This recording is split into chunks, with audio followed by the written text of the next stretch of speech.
బాలకృష్ణ, రవితేజ ఈ ఇద్దరు హీరోలు అనేక పర్యాయాలు బాక్సాఫీస్ దగ్గర పోటీ పడ్డారు. అయితే వీళ్ళలో ఎవరు ఎన్నిసార్లు గెలిచారన్న విషయం చూద్దాం. మొదటిసారిగా 2003 జూన్ 13వ తేదీన పల్నాటి బ్రహ్మనాయుడు సినిమా రిలీజ్ అయింది. బాలకృష్ణ హీరోగా నటించిన ఈ సినిమా జూన్ 13, 2003న విడుదలైంది. అయితే జూన్ 19, 2003న రవితేజ నటించిన ఒక రాజు ఒక రాణి చిత్రం రిలీజ్ అయ్యింది. అయితే ఈ రెండు సినిమాలు కూడా ఆశించిన స్థాయిలో బాక్సాఫీస్ దగ్గర విజయాన్ని సాధించలేకపోయాయి.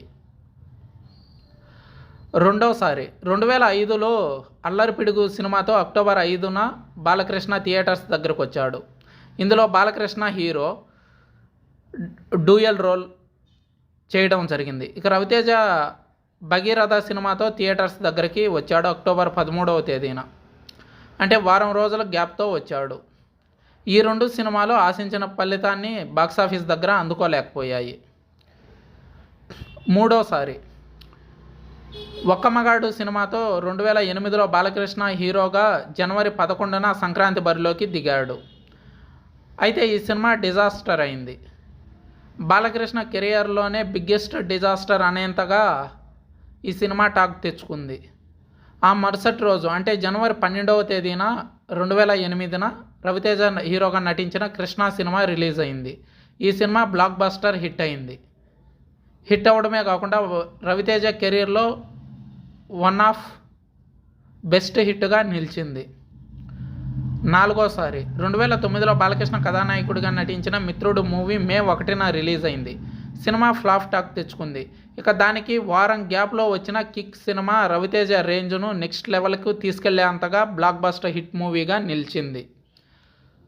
కిక్ సినిమా పూర్తి స్థాయిలో రవితేజలోని హాస్య నటుడిని, మాస్ యాంగిల్ని పూర్తి స్థాయిలో తెర మీద ఆవిష్కృతం అయ్యేలా నటించారు. ఐదోసారి బాలకృష్ణ హీరోగా నటించిన పరమవీర చక్ర మూవీ 2011 సంక్రాంతి బరిలో జనవరి 12వ తేదీన రిలీజ్ అయింది. సినిమా బాలకృష్ణకు మరో డిజాస్టర్ను మిగిల్చింది. ఆ మరుసటి రోజు అంటే జనవరి 13వ తేదీన రవితేజ హీరోగా నటించిన మిరపకాయ సినిమా విడుదలైంది. ఈ సినిమా సూపర్ డూపర్ హిట్గా నిలిచింది.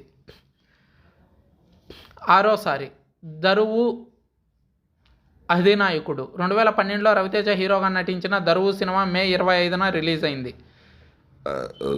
కమర్షియల్గా ఈ సినిమా హిట్ అయింది. ఓ వారం గ్యాప్తో వచ్చిన Balakrishna movie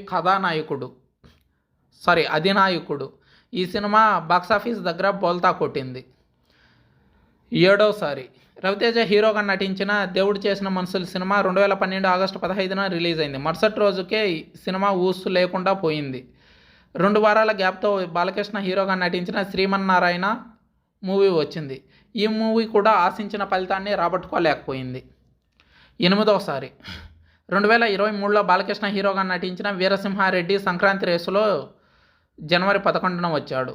cinema super hit అయింది. ఆ మరుసటి రోజు వచ్చిన వాల్తేరు వీరయ్యలో చిరంజీవి మెయిన్ హీరో, కానీ రవితేజ ఇందులో స్పెషల్ రోల్ చేశాడు. ఈ సినిమా కూడా బ్లాక్ బస్టర్ విజయాన్ని సొంతం చేసుకుంది. తొమ్మిదోసారి భగవంత్ కేసరి 2023లో నందమూరి బాలకృష్ణ, రవితేజ మరోసారి బాక్సాఫీస్ దగ్గర తమ అదృష్టాన్ని పరీక్షించుకున్నారు. అక్టోబర్ 19న బాలకృష్ణ నటించిన భగవంత్ కేసరి రిలీజ్ అయింది. అదేవిధంగా అక్టోబర్ 20న రవితేజ హీరోగా నటించిన టైగర్ నాగేశ్వరరావు రిలీజ్ అయింది. భగవంత్ కేసరి, టైగర్ నాగేశ్వరరావు రెండు కూడా